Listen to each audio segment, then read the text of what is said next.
ጆሮዬ ልክፈትና የምትለኝ ልስማ ቤቴ ላሰናዳ እሄዳለው በዚያ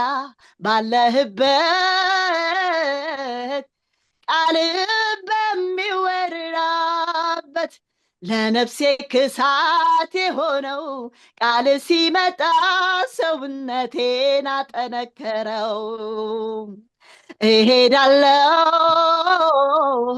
እሮጣለው ባለህበት ለነፍሴ ክሳት የሆነውን አደምጥሃለው ቃል ሲመጣ አጥንቴ ይጠነክራል ደግሞም ይቆማል በዚህ ሕይወት አለ በዚህ ሰላም አለ በዚህ ቃልህ አለ በዚህ መንፈስ አለ ወደ እግዚአብሔር ቤት እንሂድ ሲሉኝ ደስ አለኝ በዚያ ሰላም አለ በዚህ ሕይወት አለ በዚህ አንተ ቃል አለ ወደ እግዚአብሔር ቤት እንሂድ ሲሉኝ ደስ አለኝ ለምን ቢሉኝ ሕይወቴ ነው ለምን ቢሉኝ ረፍቴ ነው ለምን ቢሉኝ ነው ለምን ቢሉኝ አቅሜ ነው በዚያ ሰላም አለ በዚህ ደስታ አለ በዚህ ሕይወት አለ ወደ እግዚአብሔር ቤት እንሂድ ሲሉኝ ደስ አለኝ በዚህ ሰላም አለ በዚያ ሕይወት አለ ከአንተ ጋር ቃል አለ ወደ እግዚአብሔር ቤት እንሂድ ሲሉኝ ደስ አለኝ በዚህ ቤት ሕይወት አለ በዚህ ቤት መጽናናት አለ በዚህ ቤት ደስታ አለ ወደ እግዚአብሔር ቤት እንሂድ ሲሉኝ ደስ አለኝ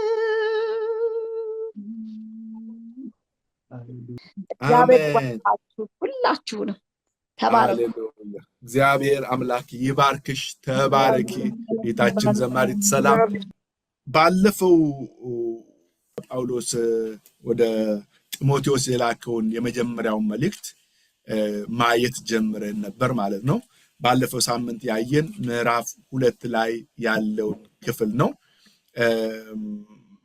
ምዕራፍ 2 ላይ አጠር ባለ መልኩ ብንገልጸው ኢየሱስ ይታይ የሚል ሐሳብ ያለው መልእክት አስተላልፎ ነበር ማለት ነው ጳውሎስ እግዚአብሔር ይታይ ኢየሱስ ይታይ የሚል መልእክት አስተላልፎ ነበረ ወንዶችም ዝቅ ብሎ ጌታን እንዲያሳዩ ሴቶችም ዝቅ ብሎ ጌታን እንዲያሳዩ እና ጌታን ደግሞ በማሳየት በነሱ በኤፌሶን አካባቢ በነበሩ ሰዎች የሐሰት አስተማሪዎች ቤተክርስቲያኒቱ እንዳትታወቅ የጌታ ስም እንዳይሰደብ በመካከላቸው እውነተኛ ወንጌል ቀጥሎ እንዲሰበክ ኢየሱስን ለማሳየት ሁላቸውም የራሳቸውን እንኳን ሳክሪፋይስ አድርጎ ክብራቸውን ዝናቸውን መብታቸውን መስዋዕት አድርገው ግን ጌታን ለማሳየት እንዲቆሙ መክሮ ጢሞቴዎስ ያንን ፋሲሊቴት እንዲያደርግ እንደ መሪ እንደ መጋቢ እንደ ፓስተር ያንን አገልግሎት ፋሲሊቴት ወይም የላይፍ ስታይል ፋሲሊቴት እንዲያደርግ መክሮት ነበር ማለት ነው በዛ ላይ ነው የቆም ነው ዛሬ ምዕራፍ 3 ላይ ያለውን አጠር አድርገን እንመለከታለን ምዕራፍ 3 ላይ ያለውን እንመለከታለን ከ1 እስከ 7 ብቻ ነው ዛሬ የምናየው ሌላ ጊዜ እንመለስበታለን ግን ምዕራፍ 3 ያው ጳውሎስ መልእክት ወደ ጢሞቴዎስ ምዕራፍ 3 የመጀመሪያው ማለት ነው ከቁጥር 1 እስከ 7 ያለውን በጌታ በኢየሱስ ስም አነባለሁ የእግዚአብሔር ቃል እንዲህ ይላል ማንም ኤጲስቆጶስነትን ቢፈልግ መልካም ስራን ይመኛል የሚለው ቃል የታመነ ነው እንግዲህ የቤተ ክርስቲያን ኤጲስቆጶስ የማይነቀፍ የአንዲት ሚስት ባል፣ ልከኛ፣ ራሱን የሚገዛ፣ በስርዓት የሚኖር፣ እንግዳ ተቀባይ፣ ማስተማር የሚችል ቁጥር 3 ላይ ነኝ፣ የማይሰክር፣ የማይጣላ ግን ጨዋ የሆነ፣ የማይጨቃጨቅ፣ ገንዘብንም የማይወድ ሊሆን ይገባል። ልጆቹን ታዛዦችና አክባሪ አድርጎ በማሳደግ የገዛ ቤተሰቡን በአግባቡ የሚያስተዳድር ሊሆን ይገባዋል። አንድ ሰው የራሱን ቤት ማስተዳደር ካላወቀበት የእግዚአብሔርን ቤተ ክርስቲያን እንዴት ሊጠብቅ ይችላል? በትዕቢት ተነፍቶ ዲያብሎስ በወደቀበት ፍርድ እንዳይወድቅ አዲስ ክርስቲያን አይሁን። ቁጥር 7 ላይ ደግሞም ስሙ እንዳይነቀፍና በዲያብሎስ ወጥመድ ውስጥ እንዳይወድቅ በውጭ ባሉት ዘንድ መልካም ምስክርነት ሊኖረው ይገባል ይላል።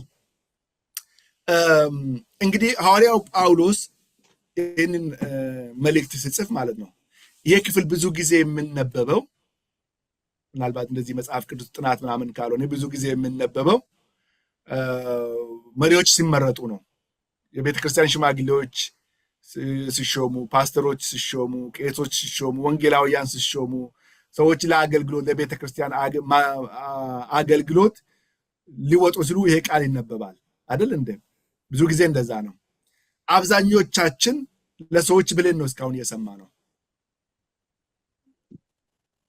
ሌሎች ሰዎች እንዲመረጡበት ሌሎችን ለመፈተሽ ነው የተጠቀምንበት እንጂ ምናልባት ለራሳችን ያላዳመጥ ልንኖር እንችላለን ብዬ አስባለሁ። ምናልባት በተለይ ቤተክርስቲያን ውስጥ የቆየን ሰዎች ካለን ሁሌ ስንበብ በቃ እንትኑን ራሱ እናውቃለን አይደል? ምርጫ ምናምን ሲሆን የቤተክርስቲያን ሽማግሌ ሲመረጥ፣ ቄስ፣ ወንጌላዊ፣ ፓስተር ወደ አገልግሎት ሲመጣ፣ መዘምራን ሲመጡ በቃ ይሄ ክፍል ነው የምንነበበው። አንደኛ ጢሞቴዎስ ምዕራፍ 3 እና ቲቶ ይነበባል ማለት ነው። መልካም ነው፣ እውነት ነው፣ መነበቡ ልክ ነው፣ ተገቢነት አለው። ስህተት ነው ማለት አይደለም። ግን ዛሬ ይህንን ክፍል ለራሳችን እንድናዳምጥ እፈልጋለሁ። እያንዳንዳችን ይሄ ነገር ይመለከተኛል፣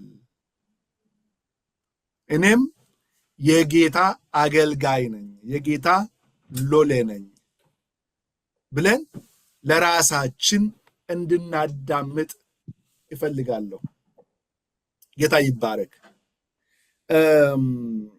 ወደዚህ ክፍል ከመምጣቴ በፊት ሐዋርያ ጳውሎስ ወደ ኤፌሶንን ለመጨረሻ ጊዜ ያየበት ማለት ነው ወደ ኢየሩሳሌም ሊታሰር እየሄደ ባለበት ጉዞ ላይ ነው እና የቤተ ክርስቲያኒቱን መሪዎች ጠርቶ ሐዋርያ ሥራ ምዕራፍ 20 ላይ እናገኛለን። የቤተ ክርስቲያኒቱን መሪዎች ጠርቶ እኔ በዚህ ከተማ እንዴት እንደኖርኩ ታውቃላችሁ፣ እንዴት አድርጌ ሲመሰክር እንደነበረ ታውቃላችሁ፣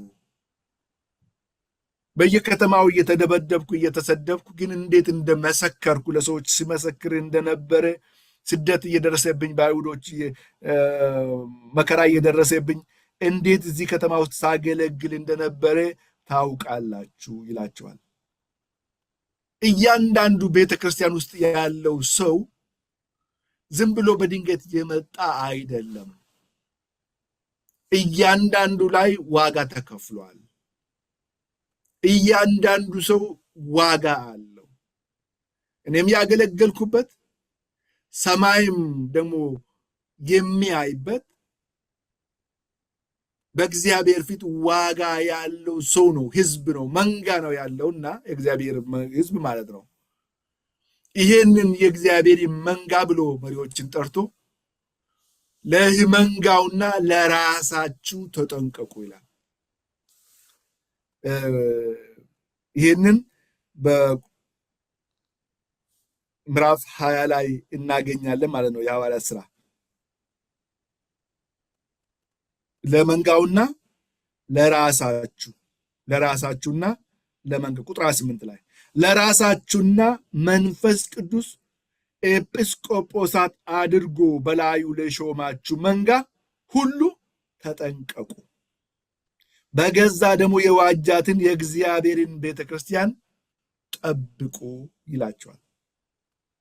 እኔ በደረስኩበት ቦታ መንፈስ ቅዱስ ወደ ኢየሩሳሌም እንደሚሄድ፣ መከራ እንደሚደርስብኝ፣ እንደምታሰር እየነገረኝ ነው።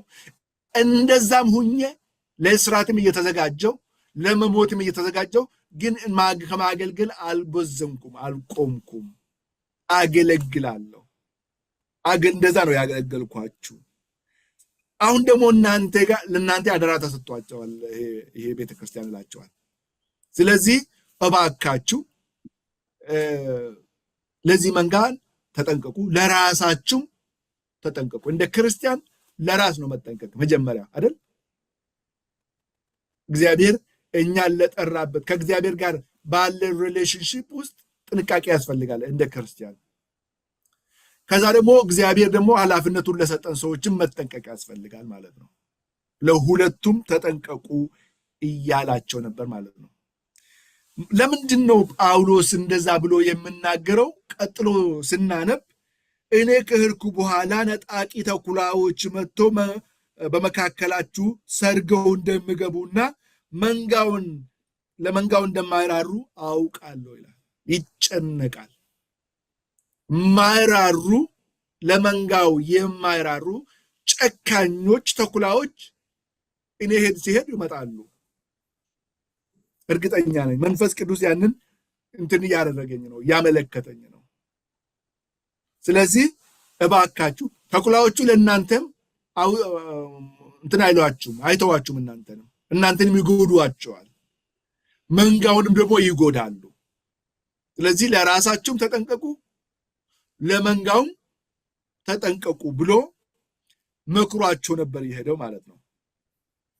ከሄደ በኋላ ደግሞ በኢየሩሳሌም መከራ ደርሶበታል። እንግዲህ ማሰብ እንደምንችለው ወደ እስር ቤት እየሄደ ሰው መንፈስ ቅዱስ አሁን ልትታሰር ነው እያለ ሽማግሌዎችን ሰብስበው ምን ነበር የጸሎት አርዕስቱ?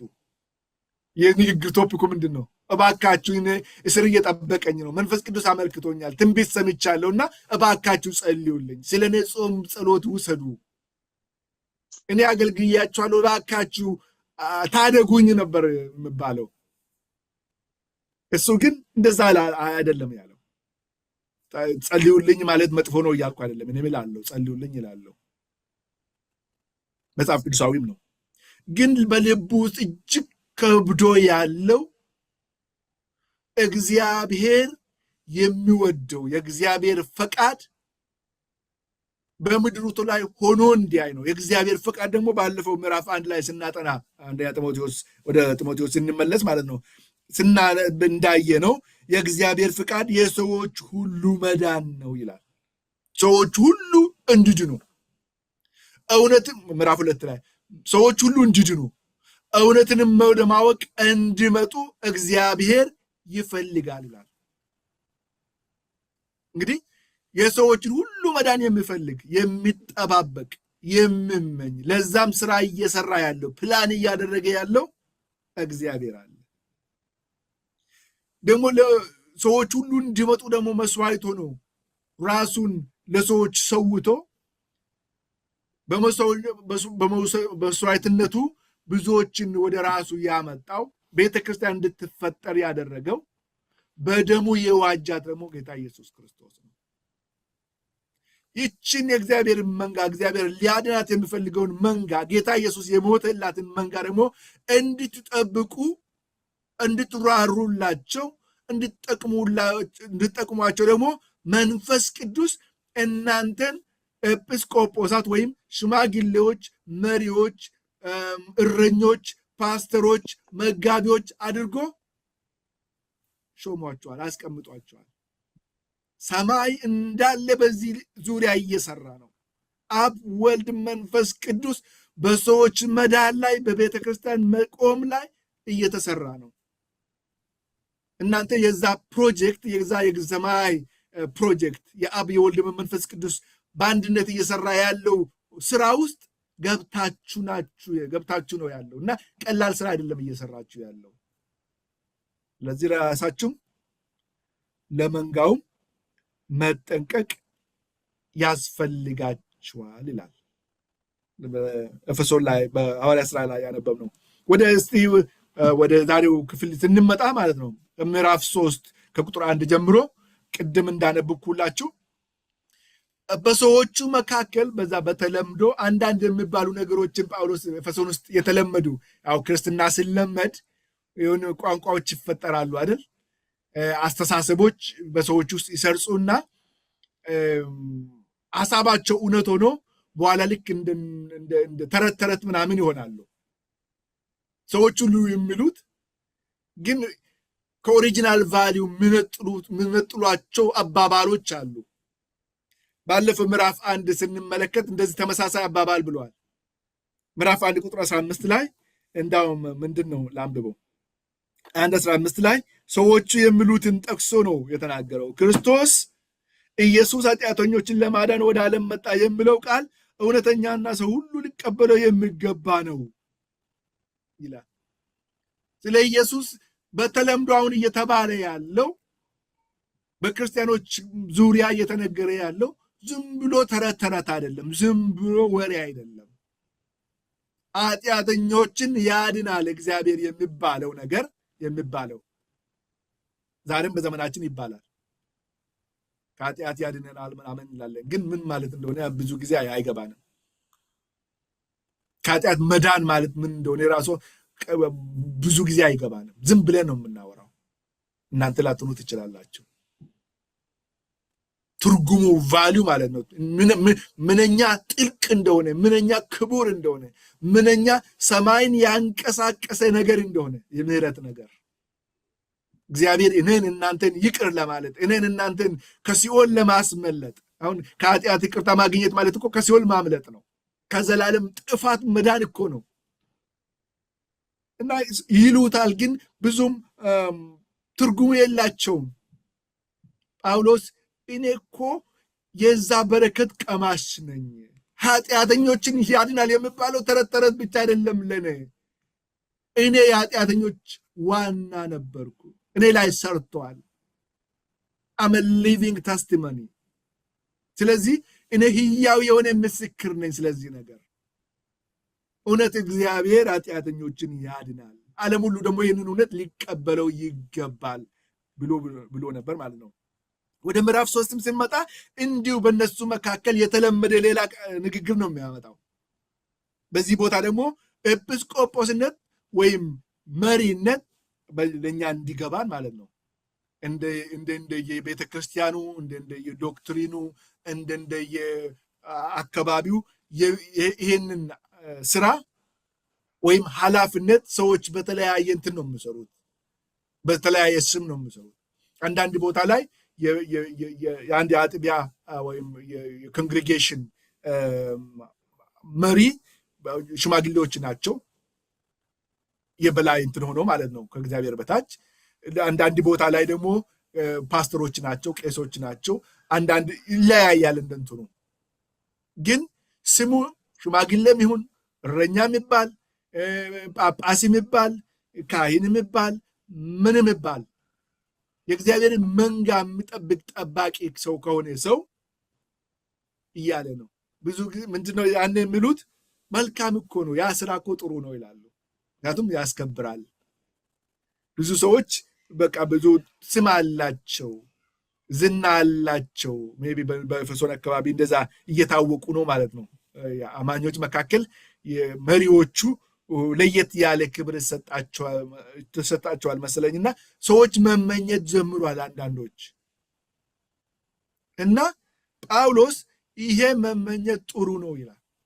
እኔ ከነዚህ ከእናንተ አባባሉ ጋር እስማማለሁ፣ ችግር የለም። ጥሩ እውነትም ጥሩ ነው።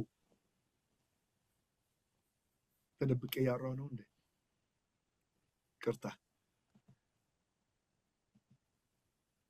ካሜራዬን ጠፍቷል ለካ በሌላ እንትን ነው የታየው። እውነትም ጥሩ ነው የተባለው ነገር መሪነቱ ጥሩ ነው፣ ግን ስራ አለው እያለ ነው። there is work behind it። ቀጣይ የሆነ የማያቋርጥ ስራ ነው። እንደ ስራ እንደ ሙያ አይደለም እየተናገረ ያለው። ሰዎች ምናልባት እንደ ሙያም እየቆጠሩት ሊሆን ይችላል፣ ግን እንደ ኃላፊነት ያለበትና በየቀኑ ስራ የሚያሰራ ነገር ነው። እውነትም ጥሩ ነገር ነው። እግዚአብሔር የሚፈልገው ነገር ነው። ቤተክርስቲያን የምትፈልገው ነገር ነው። ትውልድ የሚፈልገው ነገር ነው። ያ መሪነት፣ ኤጲስቆጶስነት ወይም ሽማግሌነት በሉ ወይም ፓስተርነት በሉ ወይም ቄስነት በሉ ወይም ደግሞ ቤተክርስቲያናችሁ የሚባለው በሉ፣ በየትኛውም ደረጃ ማለት ነው፣ በየትኛውም ሌቨል። ቁጥር 2 ላይ እንግዲህ እንዲህ መሆን የሚፈልግ ሰው ይላል። የቤተ ክርስቲያን ኤጲስቆጶስነትን የሚፈልግ አሁን የቤተ ክርስቲያን ብሎ ነው አይደንቲፋይ ያደረገው። የሰናጉጉም አለ፣ የአይሁድ ቤተ መቅደሱም አለ፣ የሌላ ቤተ እምነት መሪም አለ። በመሪነት ደረጃ ብዙ ቦታ ነው የሚባለው። ሴኩላሪ ሊደሮችም አሉ። ግን የቤተ ክርስቲያን የእውነተኛ የክርስቶስ ቤተ ክርስቲያን መጋቢ፣ መሪ፣ የበላይ ጠባቂ መሆን የሚፈልግ ካለ ይላል አንዳንድ ነገሮችን ግንዛቤ ውስጥ ማስገባት አለበት ብሎ ከየት ነው የሚጀምረው? የማይነቀፍ መሆን አለበት። ብለምለስ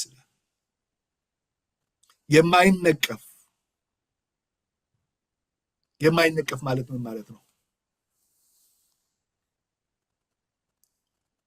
ናሞኒ ዋንጀራኒ ዋንቲንጀራን ከነንቀምነ ሰዎች በቃ ኔጌቲቭሊ የሚያነሱበት ጉዳይ ስለሱ የሌለው ሰው መሆን አለበት።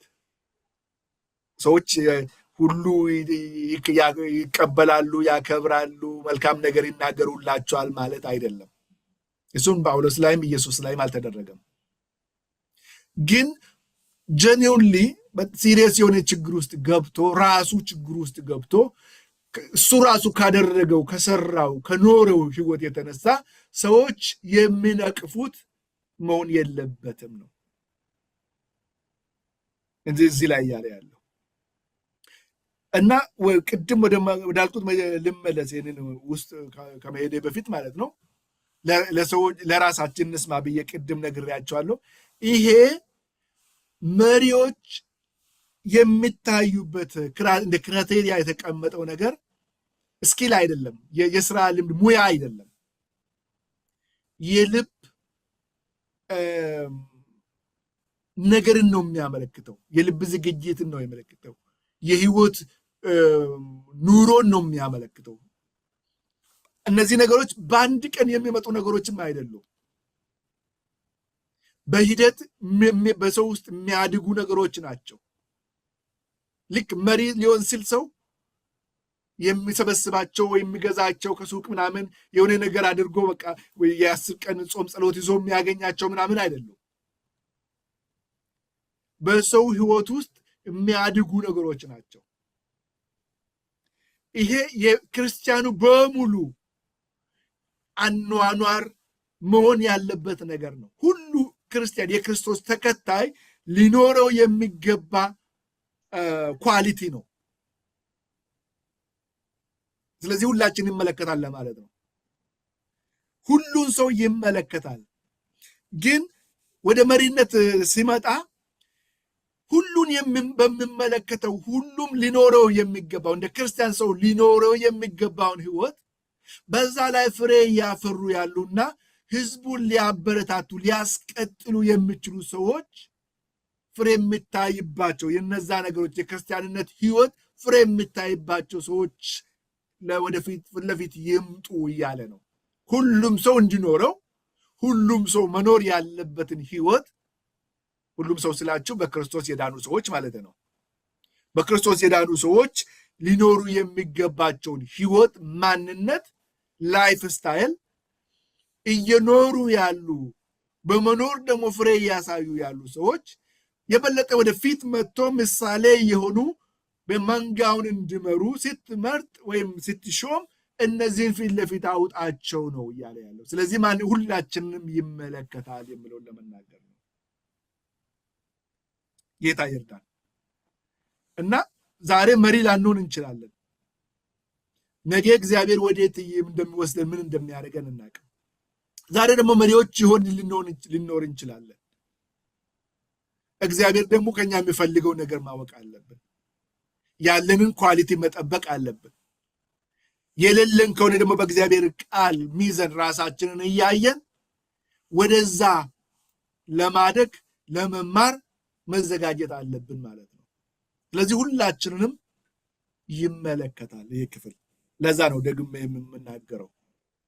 ስለዚህ አንደኛ ላይ ያነሳው ነቀፋ የሌለበት መሆን አለበት። ሁላችንም እንደ ክርስቲያን ክርስቶስን መመስከር እንድንችል እምነታችንን የኛን ክርስቶስ ሰዎች እንዲቀበሉልን እንዲያውቁልን አውቆ ደግሞ በህይወት እንዲኖሩ ከኃጢአት ይቅርታ እንዲያገኙ ወደ ዘላለም ህይወት እንዲገቡ ለማድረግ ሁላችንም ያለ ነቀፋ መሆን ይገባናል ማለት ነው። መሪዎች ስንሆን ይልቁን ደግሞ ያለ ነቀፋ መሆን የግድ ነው ማለት ነው። ይሄ የአንድ ቀን ስራ የአንድ ሳምንት ስራ እንዳልሆነ አሁንም አጽንቼ እናገራለሁ። በየጊዜው ምናድግበት ነው ምናድግበት ማለት ነው። ነቀፋ በአንድ ቀን የሚመጣ አይደለም። በአንድ ቀን የሆነ ኢንሲደንት እያየ አይደለም። አንዳንድ ምነው ፐርፌክቶች ናቸው እንደ መሪዎችን ያላቃቸው ልንል እንችላለን። ፐርፌክቶች አይደሉም። ማናችንም ፐርፌክት አይደለንም። ስለ ፐርፌክሽን እያወራ አይደለም ይሄ ነገር፣ ግን ስለ ልብ ዝንባሌ ነው እያወራ ያለው። ልብ ውስጥ የልብ ዝንባሌ ሁል ጊዜ ላይፍ ስታይል አድርጎ መኖር፣ በዛ ህይወት ውስጥ መቀጠል ባህሪ ያደረገ ልምድ ያደረገ ሰው መሆን የለበትም። የአንድ የሆነ ኢቨንት የሆነ ክስተት አንድ ግን የተፈጠረ ነገር ስለሱ እያወራ አይደለም፣ ግን ላይፍ ስታይሉ አኗኗሩ ያለ ነቀፋ መሆን አለበት ይላል። ቀጥሎ የአንዲት ሚስት ባል መሆን አለበት ይላል። ያው መጽሐፍ ቅዱስ በዚህ ላይ ይናገራል ማለት ነው። ይሄም ምን እያለ ነው ያለው? በዛ ጊዜ በተለይ በአሕዛብ አካባቢ፣ በእኛም ሀገር ብዙ ቦታ የተለመደ ነው። ልክ ነው እያልኩ አይደለም። ፖሊጋሚ፣ ሰዎች ብዙ ሚስቶችን ማግባት ምናምን አለ። 2-3 ሚስቶች ከዛም በላይ ማግባት አለ። አንዷን ፈቶ ለቆ ደግሞ ሌላ ማግባትም አለ። እንዳም አይሁዶች ኢየሱስን የጠየቁበት ጥያቄ አንዱ በቃ ሙሴ ወረቀቷን ይስጣት እና በቃ ሌላ ይሸኛል ብለዋል ይላሉ። በቀላል ነው ለነሱ። ኢየሱስ ኦሪጂናሊ እንደዛ አልነበረም ነው ያለው። የእግዚአብሔር ሐሳብ እንደዛ አልነበረም ነው ያለው። ስለዚህ ቀለል አድርጎ እንዳያስቡ፣ ይሄ ቤተክርስቲያንን የሚመራ ሰው ለቤቱ ለትዳሩ ታማኝ መሆን አለበት።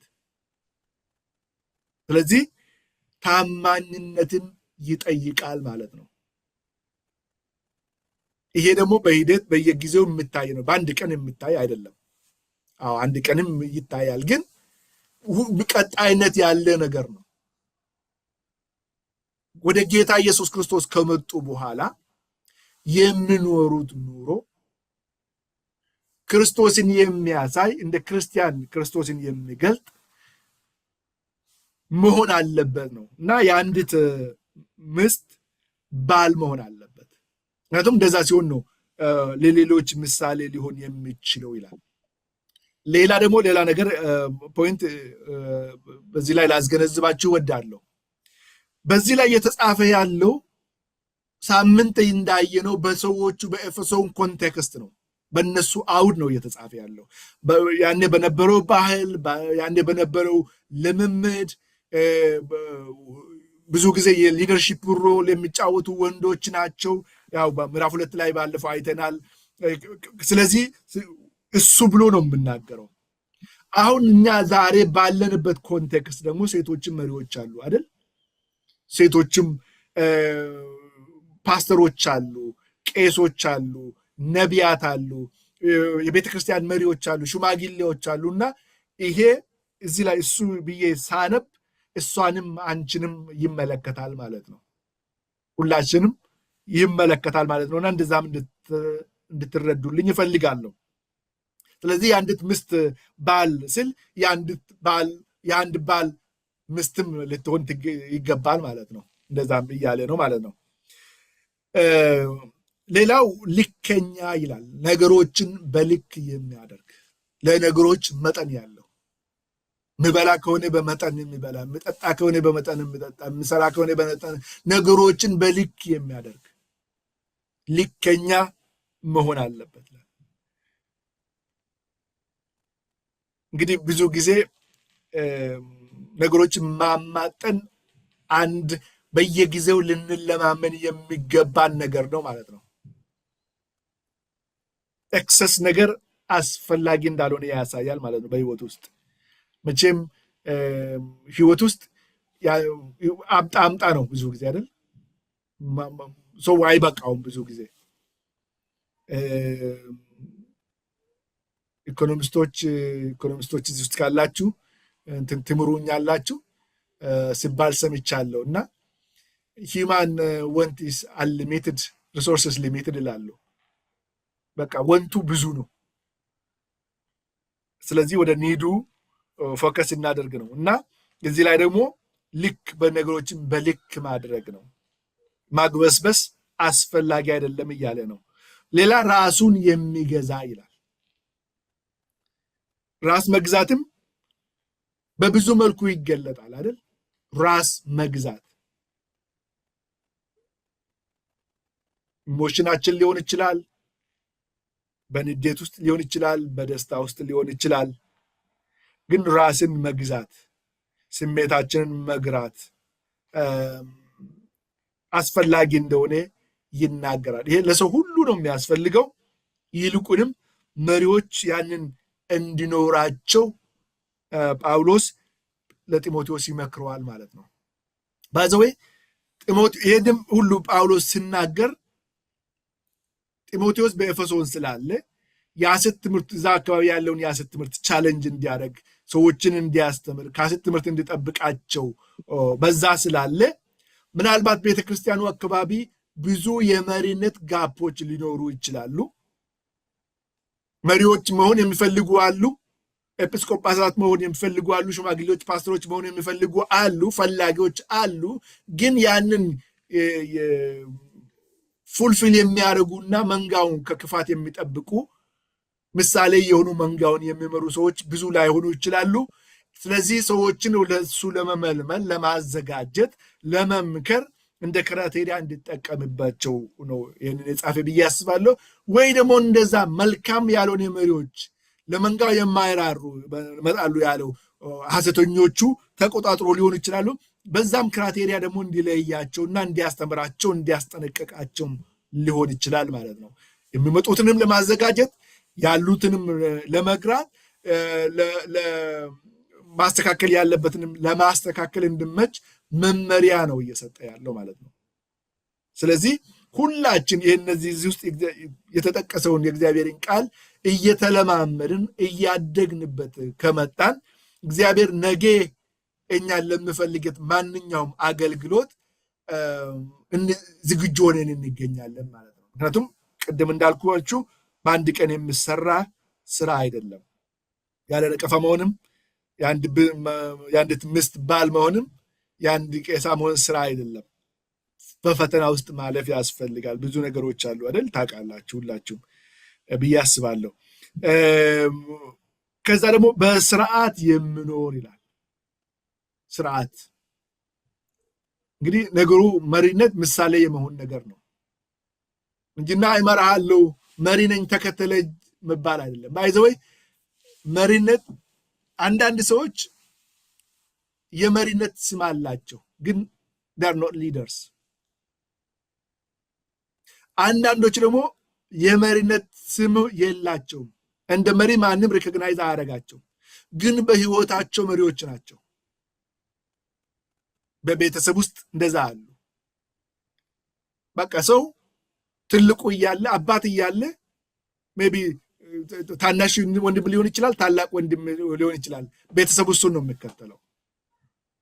ቤተክርስቲያን ውስጥ ፓስተሩ እያለ ወይም ሽማግሌዎች እያሉ ኢንፍሉዌንስ የሚያደርጉ ሰዎች አሉ።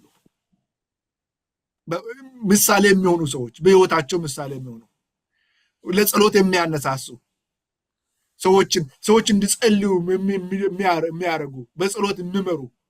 ማንም ግን የጸሎት መሪ ብሎ አልሰየማቸውም፣ ግን ኑ እንጸልይ የሚሉ ማንም የመጽሐፍ ቅዱስ አስተማሪ አድርጎ ሳይሾማቸው፣ ግን በቃ ቃሉን እንማር እናጥና እንጂ የእግዚአብሔር ቃል እናጥና ብሎ ሰዎችን የሚመሩ አሉ። ስለዚህ የግድ ስም እዚህ ውስጥ ያለው የቤተ ክርስቲያን ስም ያለው ለስራው መሾም ቢሆንም ግን ሊደርሺፕነት መሪነት አንዳንድ በስም ብቻ አይደለም የሆነው። እዚህ ስም የሌላችሁ ወይም ሰው ሊደር ብሎ ያላስቀመጣችሁ በብዙ ሰዎች ህይወት ላይ ጫና እያመጣችሁ ተጽዕኖ እያመጣችሁ ብዙ ሰዎች መንገድ እያሳያችሁ ያላችሁ ሰዎች እንዳላችሁ ገምታለሁ፣ እርግጠኛም ነኝ። ብዙ ሰዎች እዚህ ውስጥ ፓስተር አይደላችሁም፣ የቤተክርስቲያን ሽማግሌ አይደላችሁም፣ የኳየር መሪ አይደላችሁም፣ ግን በቃ እግዚአብሔር በውስጣችሁ ያስቀመጠውን እንደ እግዚአብሔር ቃል ለመኖር በምታደርጉት ለራሳችሁ በማደግ በምታደርጉት ጥረት ውስጥ ብዙዎችን ሳታስቡት እናንተ መሪ እመራለሁ ብላችሁ አይደለም የምናደርገው፣ ግን በቃ ህይወታችን ስንኖር ብዙዎች አይቶ የሚከተሉት ያ አይነት ህይወት ክርስትና ውስጥ በጣም አስፈላጊ ነው። ምክንያቱም ባለንበት ቦታ የምድር ጨው ተብለን ስለተቀመጥን እንደ ጨው ጣዕም እየሰጠን መኖር አለብን። ጌታ ኢየሱስ ለሚከተሉት ሁሉ ነው እናንተ የምድር ጨው ናቸው ያላቸው። ኢምፓክት ታመጣላችሁ።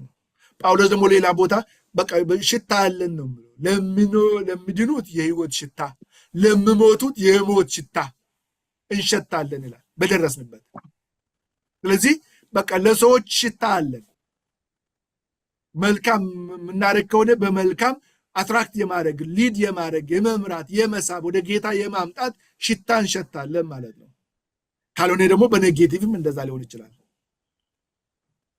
እንግዲህ ለመልካሙ ነው እዚህ ላይ እየተናገረ ያለው የመልካሙን ሊደርሺፕ ማለት ነው። ኢየሱስ ለዘላለም ጌታ ነው። ስለዚህ በስርዓት መኖር ለዚህ በጣም አስፈላጊ ነው። ስርዓት መኖር፣ በስርዓት መኖር ይላል። ያንንም ትኩረት ይሰጠዋል ማለት ነው። ቀጥሎ ያለው እንግዳ ተቀባይ ይላል። በዛ ጊዜ ሆቴሎች ምናምን ብዙም ያው እንደ ሰሞኑ አሁን እንዳለ አይደለም። በደረሳችሁበት በቃ ሆቴል ተከራይታችሁ የአልጋ ከፍላችሁ ምናምን ማደር ብዙ አይደለም። ሰው ጳውሎስም ሌሎችም ሲሄዱ አሁንም በዘመናችን በተለይ በገጠሩ አካባቢ የተለመደ ነው። እኛም እንደዚህ እሱን ለምደን ብዙ ጊዜ እዚህም ሰዎች መጥቶ ሲያገለግሉን በቃ ቤት ነው የምናሳርፋቸው። ግላስጎ ያላችሁ ታውቃላችሁ። ምንድን ነው ጳውሎስ እያለ ያለው? የእግዚአብሔር ስራ እንድሰራ፣ አገልግሎቱ እንድሳለጥ፣ ነገሮች በአግባቡ እንዲሆኑ በመሪነት የሚያገለግሉ ሰዎች እንግዳ ለመቀበል የተዘጋጁ ወይም እንግዳ ተቀባዮች መሆን አለባቸው። ምክንያቱም አንድ አገልጋይ ከፊልጶስ ወደ ኤፌሶን ሲመጣ የአንዱ የቤተ ክርስቲያን መሪ ቤት ነው የሚያድረው፣ አንዱ ክርስቲያን ቤት ነው የሚያድረው እና የሚያገለግለው። ያ የማይመቻች ከሆነ አገልግሎቱም ላይ ችግር ይፈጥራል ማለት ነው። ሌሎቹ መቼም የአሳዳጆች ናቸው አብዛኞቻቸው። ያኔ አሁንም የጌታ መቀባበል በጣም አስፈላጊ ነው። ጀነራሊ እንግዳ ተቀባይነት መጽሐፍ ቅዱሳዊ ነው። ምናልባት እኛ አሁን ቨርቹዋሊ ነን ምናምን ብለን ሊያስብ እንችላለን። ጌታ እንግዳ አድርጎ ወደኛ የሚያመጣቸው ሰዎች ሊኖሩ ይችላሉ። አቀባበሉም ያው የተለያየ መንገድ ነው።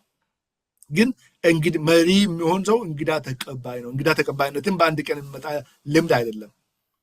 አንድ ቀን እንጀምራለን፣ ግን ዴቨሎፕ እያደረግን ነው የምንሄደው በፍቅር ያንን ስናደርግ። አንዳንዶች እንግዳ ሰው መስሏቸው ለእግዚአብሔር መላእክት ወደ ቤታቸው እንደተቀበሉ መጽሐፍ ቅዱስ ይናገራል።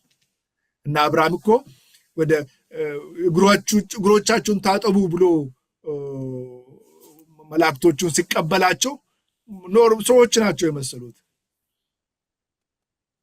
በቃ ትንሽ እንጀራ ብሉ ምናምን ብሎ ካበላቸው በኋላ እንትን እያሉ ያሉ መልእክት ነገሩት።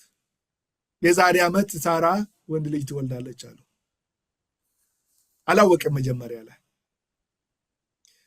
ሎጥም ደግሞ በአደባባይ ቁጭ ብሎ ሰዶምና ገሞራ ክፉ ስለሆነች በዛ የሚመጡ እንግዶች እንዳይጎዱ በክፋታቸው እንዳይጠቁ መንገድ በአደባባይ ቁጭ ብሎ ሰዎችን ለመታደግ እንግዶችን ለመቀበል ሲዘጋጅ ሁለቱ መላእክት ሲመጡ ሰዎች መስሎት ነው የተቀበላቸው። ኧረ በአደባባይ ላይ አይታደርም እዚህ ሀገር ክፉ ነው፣ አደባባይ እዚሁ አደባባይ እናድራለን አሉ። አይቻልም፣ ይሄ ጥሩ አይደለም ለእናንተ፣ እናንተ ሀገሩን አታውቁም፣ እኔ የሀገሬ ስለሆነ ያውቀዋለሁ፣ ስለዚህ ከኔ ጋር ኑ ብሎ ነው ወደ ቤቱ የተቀበላቸው። ግን የተቀበለው ማንን ነው? እግዚአብሔር መላእክት ነው። እግዚአብሔር ከተማቱን ሊያጠፋ ስል እጆቹን የሱን የልጆቹን የምስቱን እጅ ይዞ ከጥፋት ከእሳት ደን ያወጡት መላእክትን ነው የተቀበለው። እግዚአብሔር የተመሰገነ ይሁን። ስለዚህ ይሄ በአዲስ ኪዳን የሚቀጣይነት አለው ማለት ነው። እንግዳ ተቀባይነት አስፈላጊ ኳሊቲ እንደሆነ ይናገራል። ሌላ ማስተማር የሚችል ይላል። ማስተማር ሰዎችን የእግዚአብሔርን ቃል እውነት እንዲረዱ፣ ከክፉ እንዲጠበቁ፣ የእግዚአብሔርን ሐሳብ እንዲያውቁ የማድረግ ማስተማር የሚችል ለሰዎች መንገድ ማሳየት የሚችል ማለት ነው። ማስተማር ብዙ ጊዜ ልክ አሁን እንትን እየተናገርኩ እንዳለው ትዘርዝሮ መናገር ብቻም አይደለም። ማስተማር ቅድም እንዳልኳችሁ ህይወት በየደረስንበት ብዙ ሰው ላይሆን ይችላል። አንድ ሰው ወደ በእግዚአብሔር መንገድ እንዲሄድ ካስተማርን፣ ለአንድ ሰው መንገድ ካሳየን ትልቅ ነገር ነው። ለዛ ለትልቁ መንግስት ኮንትሪቢዩት እያደረግን ነው። ይሄ አንዱ የክርስቲያን ኳሊቲ ነው። ለሰዎችም መንገድ ማሳየት፣ ጨው መሆን እንደዛም ነው። መንገድ ማሳየት፣ ሂዱ ለፍጥረት ሁሉ ስበኩ ብሎ ጌታ ኢየሱስ ክርስቶስ ያለው እኛም ጋር ተፈጻሚነት ያለው ከሆነ፣ ለዛ ትእዛዝ የምንገዛ ከሆነ በደረስንበት ሰዎችንም ለማስተማር ሰዎች ለሚጠይቁን ጥያቄ ተገቢውን መልስ፣ ትክክለኛውን መልስ፣ እንደ እግዚአብሔር ቃል የሆነ መልስ ለመስጠት መዘጋጀት አስፈላጊ ነው። ማስተማርም እንደ ቅድሞቹ ኳሊቲዎች በአንድ ቀን የሚመጣ ነገር አይደለም። ከመማር የሚጀምር፣ ከማንበብ የሚጀምር፣ ከመጸለይ የሚጀምር፣ ጊዜ ወስዶ መጽሐፍን ከማጥናት የሚጀምር ነው። በየጊዜው ዴቨሎፕ እየሆነ የሚሄድ ነገር ነው። ጳውሎስ በዛ ላይም ይነግራቸዋል ማለት ነው። ስለዚህ ሁሉም ሰው የእግዚአብሔርን ቃል አውቆ ሌሎችን የማሳወቅ ኃላፊነት አለበት። ይሄ ለክርስቲያን ሁሉ የሚገባ ነው። ግን መሪ ስትመርጥ ደግሞ በዛ ተገቢ በሆነው ነገር እየወጡ አቺቭ ያደረጉ ፍሬ ያፈሩበት መሆን አለበት። ምክንያቱም ጥያቄ ይጠየቃሉ። ቤተክርስቲያኑን መጠበቅ አለባቸው። ከውስጥም ከውጭም የሚፈጠሩ ጥያቄዎች ስላሉ ማስተማር የሚችሉ መሆን አለባቸው ይላል። ቁጥር 3 ላይ ስንመጣ ሌላ ኳሊቲዎችን ያነሳል ማለት ነው። የማይሰክር ይላል። ሰካራም መሆን የለበትም መሪ። እኛ ክርስቲያኖች እኮ አንጠጣም፣ ለምንድን ነው ይሄ እንትን ውስጥ ይመጣ? ወይስ መጠጣት ይቻላል እንደ ምናምን ብላችሁ ልትጠይቁ ትችላላችሁ። በዛ በነበረው ህይወት ማለት ነው። ያን አብዛኛው ቦታ ምን ይባላል? ጥሩ ንጹህ የሆነ የመጠጥ ውሃ አይገኝም። እና ብዙ ጊዜ ሰዎች የወይን ጠጅ ይጠጣሉ ንጹህ ከሆድ ህመም ጋር ምናምን ሌላም ቦታ ጊዜ እንመጣበታለን። እና በባህላቸውም የተለመደ ነው የወይን እንትን መጠጣት። ግን ያ ወይኑ እየቆየ ሲመጣ ፈርመንትድ እየሆነ ሲመጣ ማስከር ነው የሚጀምረው። ጨምቆት ሲጠጡት ደህና ነው፣ ሰላም ነው፣ ጤንነት ነው። ግን እየቆየ ሲመጣ ግሬፕሱ ምን እየሆነ ነው የሚሄደው? እያሰከረ ነው የሚሄደው። እና ያንን ደግሞ ኢንቴንሽናሊ መስከር መጠጣት ፈልጎ ለመስከር ራሱን የሰጠ ሰው መሪ ሊሆን አይችልም። በዛ ለመሪነት መታጨት የለበትም ይላል። ስለዚህ ክርስቲያኖች ሁሉ እንዳይሰክሩ ይጠበቃል። እንዲሰክሩ አይፈለግም። ግን ባለመስከር ምሳሌ የሆነ ሰው ደግሞ ወደ ፊት ለፊት እንዲመጣና ሌሎቹን በዛ ኤሪያ ላይ እንዲያበረታታቸው እንዲያጸናቸው ይመከራል ማለት ነው።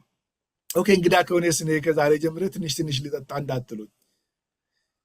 አዎ አጠጡ፣ መጠጣት ኃጢአት ነው ብዬ ሌላችሁ አልችልም። እኔ አልጠጣም። ባንጠጣ ይመከራል። አንዳንድ ሰዎች እኔ እኮ አንድ ብቻ ነው የምወስደው በቃ እንትን እላለሁ ይላል እና ሌላው ደግሞ እኔ ምሳሌ አድርጎ ሂዶ አንድ ለመውሰድ አስቦ አንድ ላይ ማቆም አይችልም። 2 ይላል፣ 3 ይላል። ከዛ ደግሞ ወደ መስከር ይመጣል። ከዛ ቀጥሎ የሚመጡ ሌሎች ነገሮች ደግሞ አሉ። ስለዚህ አለማረጉ ነው የሚሻለው የሚጠቅመው አይደል? ተስማማላችሁ?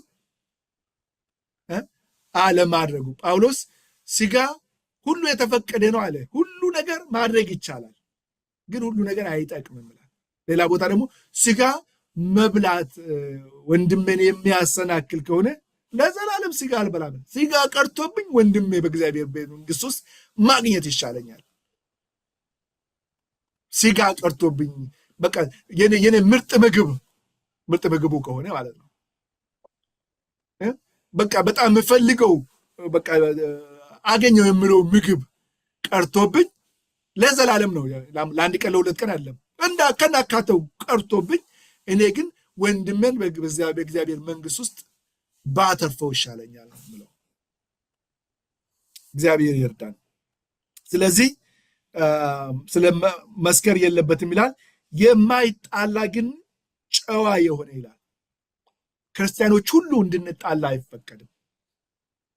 ከመጣላት እንድንጠበቅ ነው መጽሐፍ ቅዱስ የሚመክረን። መሪዎች ስንሆን ደግሞ የቤተ ክርስቲያን መሪዎች፣ ሽማግሌዎች፣ እረኞች እግዚአብሔር ባስቀመጠን በማናቸውም ኤሪያ ላይ ሊድ የምናደርግ ከሆነ ደግሞ ላለመጣላት መጨከን ያስፈልጋል ማለት ነው። ምንድነው አይቻልም እንደመጣላት። እንዴት ያለ ሳይጣሉ እንዴት ይኖራል? ሳትፈልጉ እኮ ትጣላላችሁ። አዎ ሲቹዌሽኖች ይፈጠራሉ፣ ግን የኛ ላይፍ ስታይል አይደለም።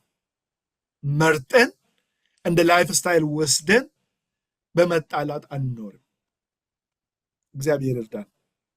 ሌላው የማይጨቃጨቅ ይላል። ክርክር የማይወድ በቃ ሁሌ ባለ በሌለ በትልቁም በትንሹም ነገር የማይጨቃጨቅ ሰዎችን እልህ ውስጥ የማያስገባ መሆን አለበት። ምክንያቱም ቤተክርስቲያን ሁሉም ሰው ነው የሚመጣው። ጌታ ኢየሱስ ስለ ቤተክርስቲያን ሲናገር እንደ መረብ ነው፣ በባህር እንደተጣለች መረብ ናት ይላል። አሳ ለማጥመድ የተወረወረ መረብ ብዙ አሳዎችን ያጠምዳል፣ ግን እዛ ሁሉም አይነት አሳ አንድ አይደለም። የሚበላም የማይበላም መርዛማ የሆነም አለ፣ የሚገልም አለ ማለት ነው። እባብም አብሮ ሊመጣ ይችላል፣ ግንጥም አብሮ ሊመጣ ይችላል። ቤተክርስቲያን መረብ ናት። ስለዚህ እዛ ውስጥ ብዙ ነገሮች ይፈጠራሉ። ለጭቅጭቅም፣ ለመጥላቻም፣ ለብዙ ነገር የሚያጋልጡ ነገሮች አሉ ቤተክርስቲያን ውስጥ። ለዛ ነው አንዳንድ ጊዜ ሰው ቤተክርስቲያን እኮ በቃ ቤተክርስቲያን እንዲያረገች ቤተክርስቲያን በቃ እንዲያላረገችም ምናምን ይባላል። ቤተክርስቲያን ባትል ፊልድ የጦር ሜዳ ናት። ልክ እንደ ልባችን ማለት ነው።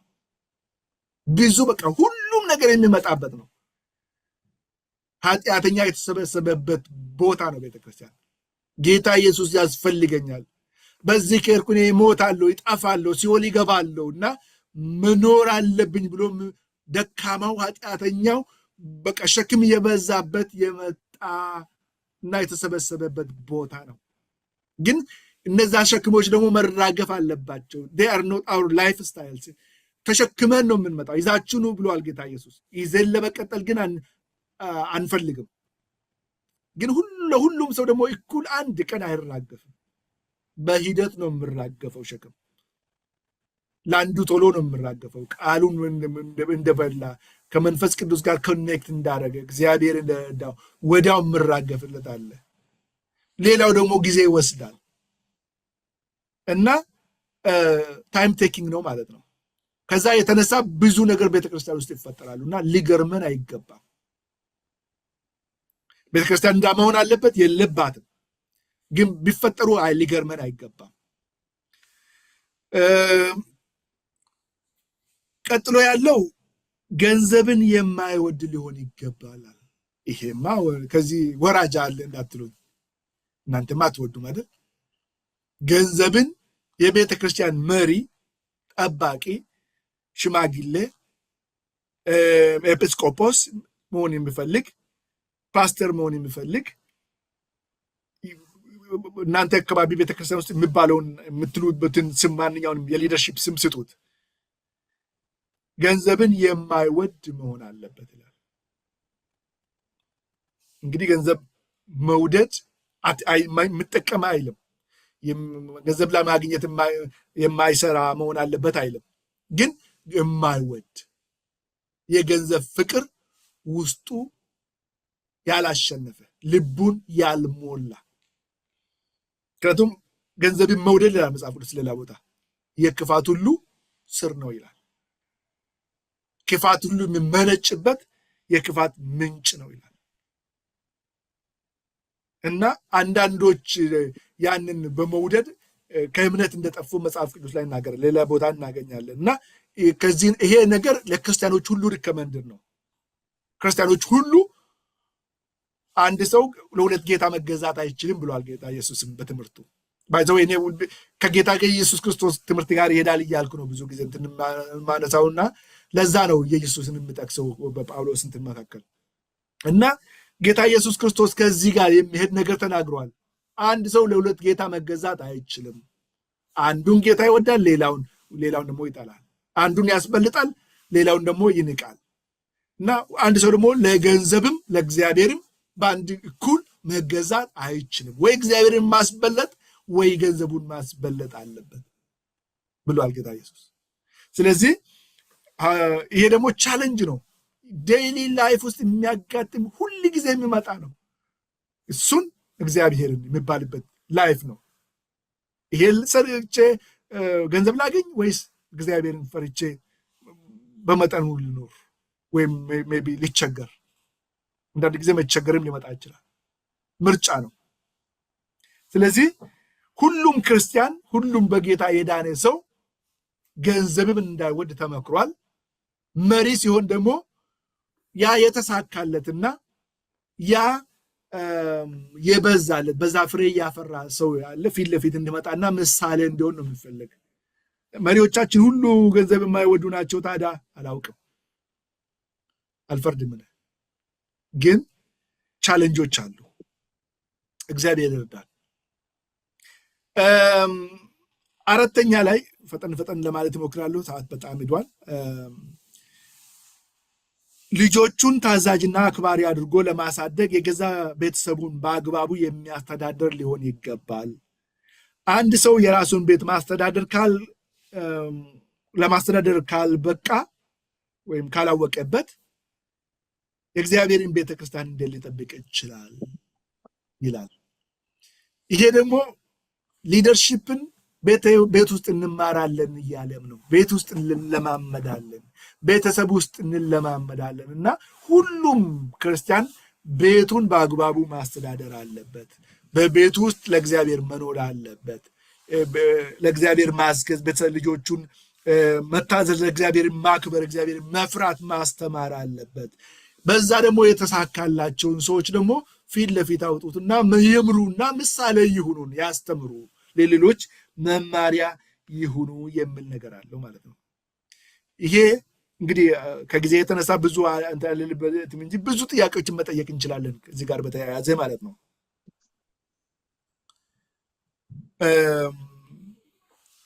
አስፈላጊ ነገር እንደሆነ ግን ይናገራል። ቁጥር 5 ላይ አንድ ሰው ቢባሉ ቁጥር 6 ላይ በትዕቢት ተነፍቶ ዲያብሎስ በወደቀበት ፍርድ እንዳይወድቅ